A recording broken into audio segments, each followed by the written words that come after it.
அம்பேத்கர் பற்றி விஜய் பேசியிருப்பதன் மூலம் அவர் இளைஞர்களிடம் சென்றடைவார் என தாவேக நிர்வாகிகளும் தொண்டர்களும் தெரிவிக்கின்றனர்.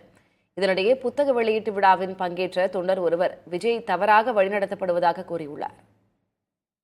பிறப்புக்கும் எல்லா உயிருக்கும் என்ற ஒரு திருக்குறளோட திருவள்ளுவர் வரிகளுக்கு ஏற்ப விஜயனோட வழியில வரும்பொழுது அன்பால எல்லாருமே ஒன்னு சேரணும் நான் நினைக்கிறேன். ஆனால் அம்பேத்கர் அவர்கள் எதற்காக பாடுபட்டார், எதற்காக உழைத்தார், அவர்களை ஏன் நாம் இன்னும் பொது தலைவராக கொண்டாடாமல் இருக்கிறோம்? எல்லோரும் நமக்கான தலைவராக அண்ணல் அம்பேத்கரை கொண்டாட வேண்டும் என்று மக்களுக்கு சொல்லியிருக்கிறாரு, எங்களுடைய தோழர்களுக்கு சொல்லியிருக்கிறாரு, இளம் தலைமுறைக்கு சொல்லியிருக்கிறாரு. இப்போ லட்சோப இளம் தலைமுறையினர் அண்ணல் அம்பேத்கரை படிக்க போறாங்க, வாசிக்க போறாங்க, நேசிக்க போறாங்க.